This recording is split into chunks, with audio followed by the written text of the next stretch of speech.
শুধুমাত্র ব্রত মাহাত্ম্য কথা শ্রবণ করলেই বাজপেয় যজ্ঞের ফল লাভ হয়। কি বিশ্বাস হচ্ছে না তো? তাহলে ভগবান শ্রীকৃষ্ণ কি বলছেন, মন দিয়ে শ্রবণ করুন। ভগবান শ্রীকৃষ্ণ বললেন, হে মহারাজ, এখন আমি সেই পবিত্র ব্রত মাহাত্ম্য বর্ণনা করছি। মনোযোগ দিয়ে তা শ্রবণ করুন। যা শোনা মাত্রেই বাজপেয় যজ্ঞের ফল লাভ হয়। প্রাচীনকালে দাপর যুগের শুরুতে মহিজিৎ নামে এক বিখ্যাত রাজা ছিলেন। তিনি মাহিষ্মতি নগরে রাজত্ব করতেন। কিন্তু দুঃখের বিষয় এই যে তার মনে বিন্দুমাত্র সুখ শান্তি ছিল না। কেননা তিনি ছিলেন অপুত্রক। পুত্রহীনের ইহলোক পরলোক কোথাও সুখ হয় না, এইরূপ চিন্তা করতে করতে বহুদিন কেটে গেল। কিন্তু তবুও পুত্রমুখ দর্শনে রাজা বঞ্চিতই রইলেন। নিজেকে অত্যন্ত দুর্ভাগা মনে করে রাজা চিন্তাগ্রস্ত হলেন। প্রজাদের সামনে গিয়ে বলতে লাগলেন, হে প্রজাবৃন্দ, তোমরা শোনো, আমি এই জন্মে তো কোনো পাপ কাজ করিনি, অন্যায়ভাবে আমার রাজকোষ বৃদ্ধি করিনি, ব্রাহ্মণ বা দেবতাদের সম্পদ কখনো গ্রহণ করিনি, উপরন্তু প্রজাদেরকে পুত্রের মতো পালন করেছি, ধর্ম অনুযায়ী পৃথিবী শাসন করেছি, দুষ্টদের যথানুরূপ দণ্ড দিয়েছি, সজ্জন ব্যক্তিদের যথাযোগ্য সম্মান করতেও কখনো অবহেলা করিনি।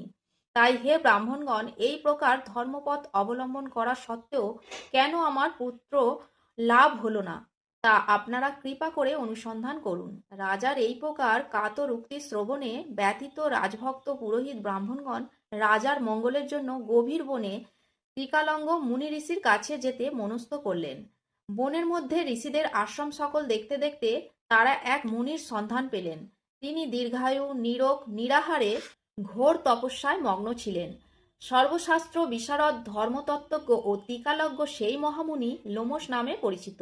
ব্রহ্মার এক কল্প অতিবাহিত হলে মুনিবরের গায়ের একটি লোম পরিত্যক্ত হতো। এই কারণে এই মহামুনির নাম লোমশ। তাকে দেখে সকলেই ধন্য হলেন। তারা পরস্পর বলতে লাগলেন যে, আমাদের বহু জন্মের সৌভাগ্যের ফলে আজ আমরা এই মুনিবরের সাক্ষাৎ লাভ করলাম। তারপর ঋষিবর তাদের সম্বোধন করে বললেন, কি কারণে আপনারা এখানে এসেছেন এবং কেনই বা আমার এত প্রশংসা করছেন, তা স্পষ্ট করে বলুন। আপনাদের যাতে মঙ্গল হয় আমি নিশ্চয়ই তার চেষ্টা করব। ব্রাহ্মণেরা বললেন, হে ঋষিবর, আমরা যে উদ্দেশ্যে এখানে এসেছি আপনি তা কৃপা করে শুনুন। এ পৃথিবীতে আপনার মতো শ্রেষ্ঠ ব্যক্তি আর কোথাও নেই। মহিজিৎ নামে এক রাজা নিঃসন্তান হওয়ায় অতি দুঃখে দিন যাপন করছে। আমরা তার প্রজা। তিনি আমাদেরকে পুত্রের মতো পালন করেন, কিন্তু তিনি পুত্রহীন বলে আমরাও সবাই মর্মাহত। তার দুঃখ দূর করতে আমরা এই বনে প্রবেশ করেছি।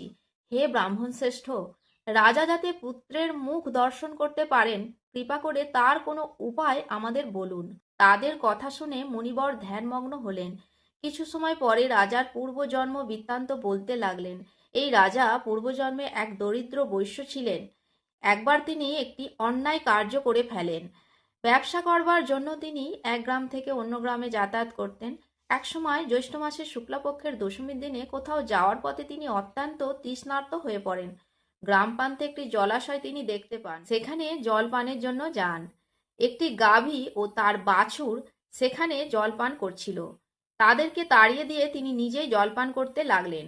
এই পাপকর্মের ফলে তিনি পুত্রসুখে বঞ্চিত হয়েছেন, কিন্তু পূর্বজন্মের কোনো পুণ্যের ফলে তিনি এই রকম নিষ্কণ্টক রাজ্য লাভ করেছেন। হে মুনিবর, শাস্ত্রে আছে যে পুণ্য দ্বারা পাপ ক্ষয় হয়।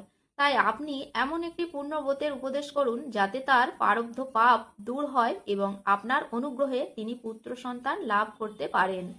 লোমশ মুনি বললেন, শ্রাবণ মাসের শুক্লপক্ষের পবিত্রা রোপিণী একাদশী ব্রত অভীষ্ট ফল প্রদান করে। আপনারা যথাবিধি তা সকলে পালন করুন। লোমশ মুনির উপদেশ শুনে আনন্দ চিত্তে গৃহে প্রত্যাবর্তন করে তাঁরা রাজাকে সে সকল কথা জানালেন। তারপর সকলে মিলে মুনির নির্দেশ অনুসারে ব্রত পালন করলেন। তাদের সকলের পুণ্য ফল রাজাকে প্রদান করলেন। সেই পুণ্য প্রভাবে রাজমহিষী গর্ভবতী হলেন।